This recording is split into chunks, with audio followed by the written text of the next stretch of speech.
Hi, welcome everyone to our DHW Human Library. So today we have our inspirational alumni, Hector Constantino Telmo. What's up? Hi Hector. So before we get into the nitty-gritty about yourself, can you please tell us the year you graduate and some little background about yourself? Well, I graduated in 2009, and a little bit about myself. I was always a creative since I was a little child. Started from drawing to art and craft to dancing to music to everything I'm doing today. So that's a little insight. So Hector, so you were graduated in 2009. So I think the audience would be interested to know a little bit about how your school life was when you were in junior and senior forms. Can you share with us a little bit? It was a big transition. The moment I stepped in high school, there was peer pressure because there were the cool kids who had their pants low, and there were the kids with their pants high, and that was me. So allow me to use the word, so you were the nerd type of student when you went to the school? In a way, yeah. And it goes with influence. You always want to be accepted. I wanted to fit in at one point. Everyone goes through that. And as you grow up, you tend to understand more, and you end up grooming yourself to who you should become instead of trying to fit in. But it was a lot of learning process. I liked it. Learning curve was great. Well, I remember from one point, because I was your teacher, I taught you. So there's one point that I remember, you took active part with anything to do with music and dancing. So can you tell us, what made you actively participate in that? You were the guy in the front holding the big stereo on his shoulder and sort of, get the hype in the school cheerleading competitions. Can you just tell us, why?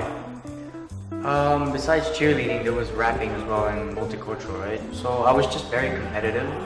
Not in a sense where I'm competitive and I want to step on you. I just love the competition and the feeling of, I'm doing great. What about you? What can you pull? So it started with dancing. And a lot of people were into dancing, with Filipinos as well. They're always into dancing. Philippine All-Stars, they were like a great inspiration to us as well at the time, right? And when it comes to the music side, I was just writing for fun. Too. But before that, way back, even before high school, I already was bumping to Eminem's Lose Yourself, one of his greatest hits that's still a big hit today, right? So I just kept at it. And then, when you keep doing what you're good at, you attract people who want to do the same thing. And that's when our high school group formed. And then we kept doing it to a point where people started noticing what we were doing. So we're like, hey, why don't we keep doing this? And so then you were always headhunted by all these teachers in different competitions then, I believe. Some. It was more on choosing to participate, I guess. And let's say somebody wants to start this dance thing. There's a contest. Hey, I want to do a hip-hop dance. Somebody talks about it. Everybody starts to gather up a team. So it's just the support, I guess. And one great thing about hip hop performing for them, especially multicultural, our experience with rapping in those days, they were a great crowd. So can you recall any tipping points or crucial moments that has actually made you who you are, a big impact on you? Or becoming me, you mean? Yes. I'm not saying the whole system is flawed, but let's just say I wasn't good at math, for example, right? And there's this photo of a monkey, an elephant, a giraffe, and different sort of animals. And the teacher says, okay, you all can climb the tree now. So that's how I felt. It doesn't mean that if you're not good at certain things in school or subjects and you fail your grades, I didn't say I failed everything, you're already a failure outside. So that was the pressure that was given to us by a lot of people from the outside. If you don't make it in school, you don't get high grades, you will not get there. But I strongly believe in just finding your strengths, sticking to it, and working on making it even better. Then you get to still use it and become the person you have to become. Well, I agree with you, Hector. Actually, when we look at education, we look at it in this way, not necessarily getting straight A's and being the best in terms of academic achievement. Every kid has their own way. Like when we talk about multiple pathways, one way for you might not be the same way as for me. So I walk my way, you walk your way, as long as we have, that level of education, inspiration, and prospect that we see, and we go ahead. And that is actually my next question. And that question is, so you left the school after the completion of your Form 5? Yeah. And so what did you do after that? And where are you now? Can you tell us? I studied multimedia, and that was for the purpose of filming my music videos, because I wanted to learn more on how do I get out my works out there. When you like something, you just keep studying it. So besides sound engineering, recording, vocals, I had to learn music videos, film for myself. And at the same time, there's always supportive people around you that will try to help you get there. Like, let's say I can't film myself alone, right? So at those times, there was already Edri. Yeah. And Mark came along. Who is doing the shooting? Yeah, this camera, Edri.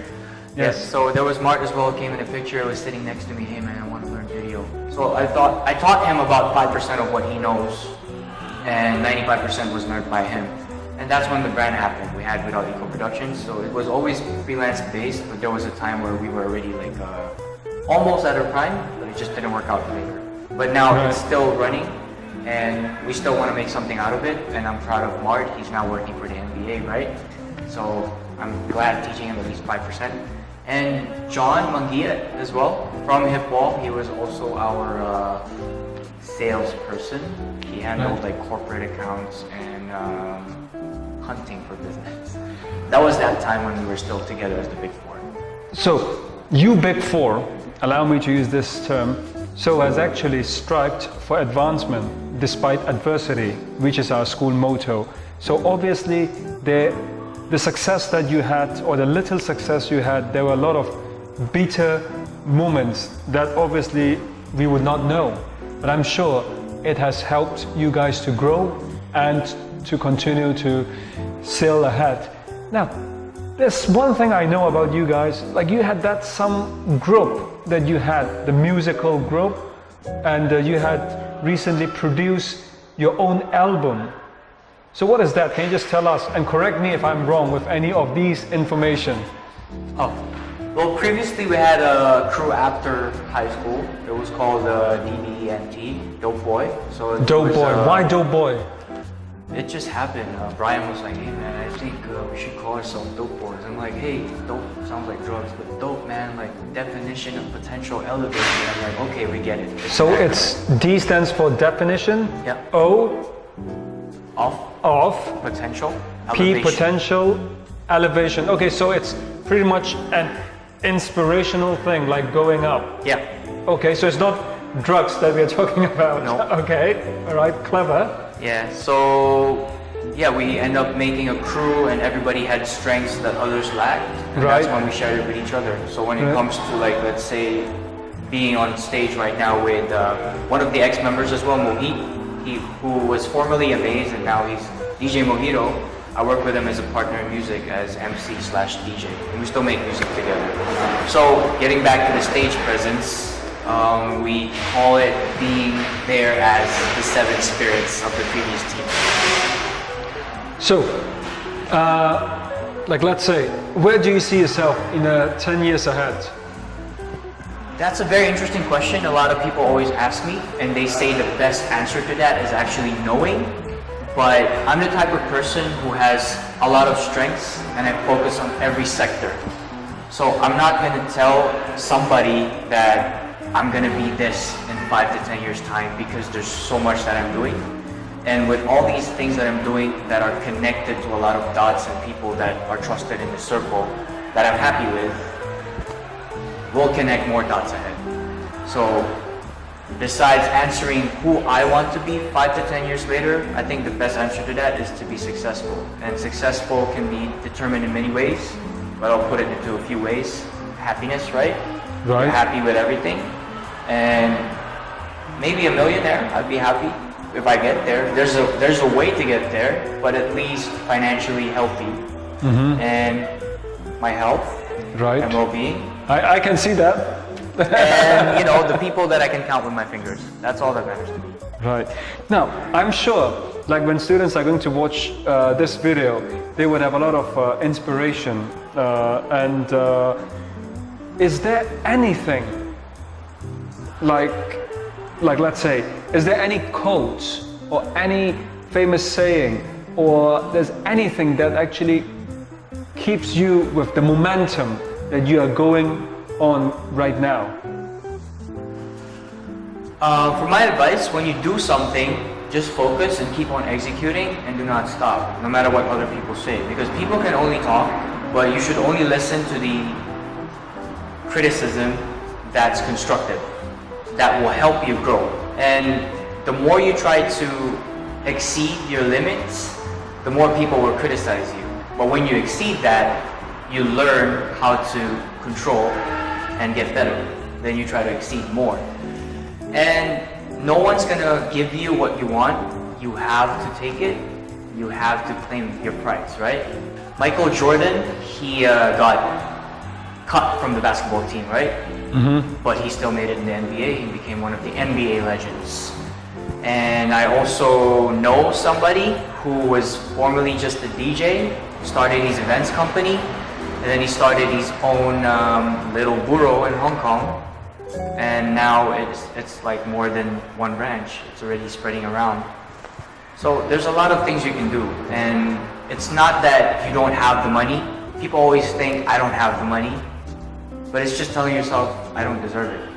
If you think better in a more positive way, the world has money. How do I create a solution to a problem in order to get paid for that? Wow, so he is a different Hector now. When I was teaching him, he was a total different lad. And now I'm happy to see you grown and speaking something very philosophical yet practical. Now, one last thing. What do you have for our students? Follow Gary Vaynerchuk, one of the inspirational guys I follow that caused me to make my decisions now and ahead. And Coach Corey Wayne. For an inspirational quote from Gary Vaynerchuk, you're gonna die, do something about it. So, in short, basically, time awaits no man. So treasure what you have and fight for your dream and don't give up. Strive for the advancement despite adversity. Would this be a good closing for today's video? Yeah, and that's why my LP is called Time Bomb, because time is important.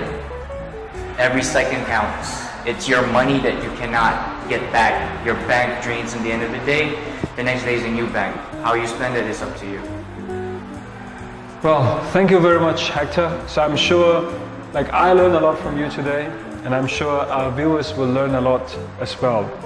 Now, we once again thanks Hector for his time today, and please follow the hashtag and follow us. Thank you.